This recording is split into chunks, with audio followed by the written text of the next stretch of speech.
ক্যান্টনমেন্টের ভেতরে কি হচ্ছে, কি ঘটতে যাচ্ছে, সেনাবাহিনীর ভেতরে কি হচ্ছে, ২২ জন সেনাবাহিনীর অফিসারদেরকে গ্রেফতারি পরোয়ানা, তাদের বিরুদ্ধে চার্জশিট, এসব সমস্ত কিছু মিলে বাংলাদেশ একটা উত্তাল অবস্থার ভেতরে পতিত হয়েছে।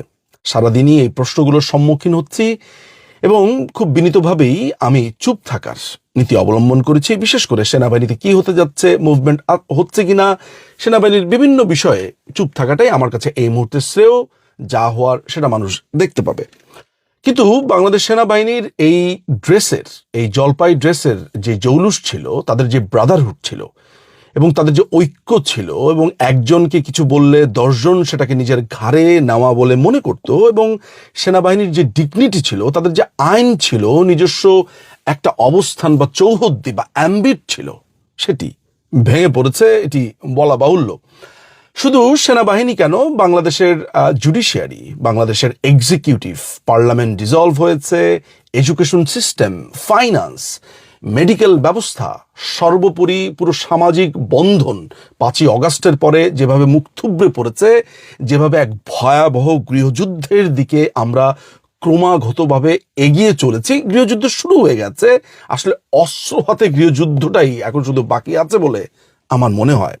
কিন্তু আমার প্রশ্ন হচ্ছে যে এই যে সেনাবাহিনীর অফিসারদেরকে গ্রেফতারি পরোয়ানা, তাদের বিরুদ্ধে চার্জ গঠন ইত্যাদি ইত্যাদি ইত্যাদি করা হলো, এই জিনিসগুলো নিয়ে আইনি প্রশ্ন কি? আমি আইনি প্রশ্নের তখনই উত্তর দিতে পারতাম বা উত্তর দিতাম যদি আমি মনে করতাম যে বর্তমান যারা ক্ষমতাসীন তারা বৈধ।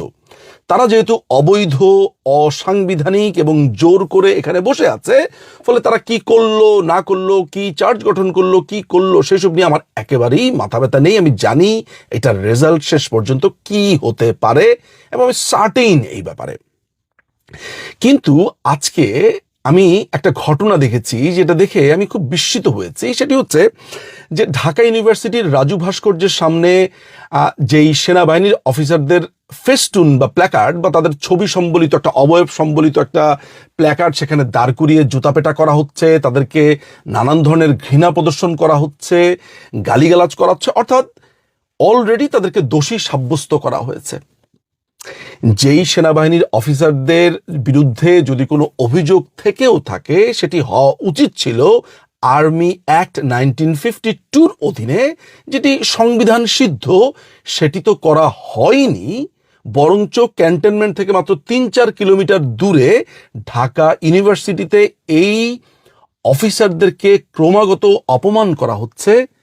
ক্যান্টনমেন্ট সম্পূর্ণ চুপ, ক্যান্টনমেন্ট কিছুই বলছে না। গতকালকে বা পরশুদিন একটি সংবাদ সম্মেলন দেখতে পেয়েছি সেনাবাহিনীর পক্ষ থেকে। মনে হচ্ছে যে তারা ভয়ে সন্ত্রস্ত, কি করবে বুঝে উঠতে পারছে না। অথচ তাদেরই কয়েক কিলোমিটার দূরে যখন বিচারের আগেই তাদের বিচার হয়ে যায়, সেটি নিয়ে সেনাবাহিনীর কোনো সংবাদ সম্মেলন নেই, কোনো প্রতিবাদ নেই, কোনো ঘৃণা প্রদর্শন নেই। অথচ আমরা জানি বাংলাদেশের সংবিধান কিংবা ইন্টারন্যাশনাল যে কোনো ধরনের লিগ্যাল নর্মসের ভেতরে প্রচলিত কথাটি হচ্ছে presumption of innocence, not guilty before the trial. Trial শেষ হওয়ার পরে কেউ গিলটি না, এটাই ধরে নেওয়ার কথা বা ধরে নেওয়া উচিত। কিন্তু বাংলাদেশের ক্ষেত্রে দেখতে পাচ্ছি যে সার্বভৌমত্ব বা দেশের সার্বভৌমত্ব যারা রক্ষা করেছে, দেশের যেই এই অফিসাররা আছে, কৃতি সন্তানরা আছে, তাদেরকে অপমান করছে ঢাকা ইউনিভার্সিটিতে।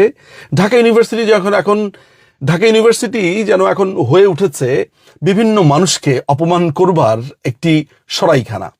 যাকে খুশি তাকে সেখানে অপমান করো, গালি দাও।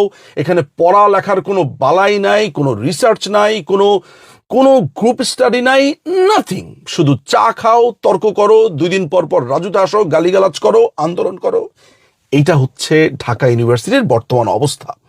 আমার কাছে এই জিনিসটা এত বেশি বিস্ময়কর লেগেছে যে সেনাবাহিনীর তরফ থেকে কোনো ধরনের রা নেই, কোনো প্রতিবাদ নেই। কিন্তু প্রশ্ন হচ্ছে কেন নেই?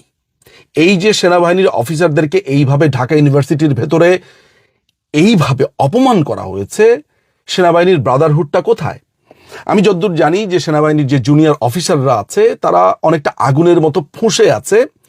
অনেক জেনারেলদের অবস্থাও এমন, অনেক সৈনিকরা ব্যক্তিগতভাবে যোগাযোগ করে এমন সব কথাবার্তা বলেছে যে আমি জানি না যে এই অগ্নিগর্ভ অবস্থা থেকে মুক্তি কি হতে পারে বা ভবিষ্যৎ কি আছে, সেগুলো আমি অদৃষ্টের হাতেই ছেড়ে দিচ্ছি।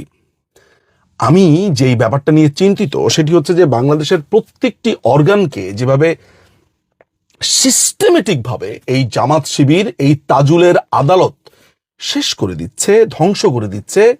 ওই 1971 সালে পাকিস্তান যেটা বলেছিল যে তোমাদেরকে দেখে নেব, এই দেখে নিতে তাদের 54 বছর লেগেছে। শিবিরের একটা আস্ত মাংসপিণ্ড তাজুল ইসলাম, যে রাজশাহী ইউনিভার্সিটির একটি মার্ডার কেসের আসামি, সেই ছেলেটিকে দিয়ে এখন ট্রাইব্যুনাল সাজিয়ে এই টিকটিকি, এই তেলাপোকার বাচ্চা এখন সেনাবাহিনীর বিচার করছে। কিন্তু প্রশ্ন উঠছে যে এই তেলাপোকার পেছনের সাহস কারা? এই তেলাপোকার সাহসের জন্য নিশ্চয়ই তার রসদের প্রয়োজন আছে। এই রসদ কোথায়? এই রসদ কি এখানে যে যারা মিয়ানমারে আপনার করিডোর করছে, বন্দরগুলো নিয়ে যাচ্ছে, গ্যাসের ব্লকগুলো নিয়ে যাচ্ছে, সেন্ট মার্টিন নিয়ে যাচ্ছে, বা যাদের কাছে পুরো দেশ বিক্রির চুক্তি করা হয়েছে সেই আমেরিকা, নাকি অন্য কেউ, নাকি খোদ সেনাপ্রধান নিজেই? আমি জানি না যে সেনাপ্রধানের কোনো ধরনের ইঙ্গিত ছাড়া তাজুলের মতো একটা শিবিরের বাচ্চা সেনাবাহিনীর অফিসারদেরকে চিঠি পাঠাতে পারে, এটা আমি বিশ্বাস করতে চাই না। আমার কথা ভুল প্রমাণিত হলে, ভুল হলে সবচাইতে বেশি যেই মানুষটি খুশি হবে সেটি আমি নিজেই। আমি এটি মানুষকে ভাবতে বলবো যে সেনাবাহিনীকে তাহলে ভেঙে দিতে চাচ্ছে। এই সেনাবাহিনীকে ভেঙে দিয়ে কি উদ্ধার করতে চাচ্ছে?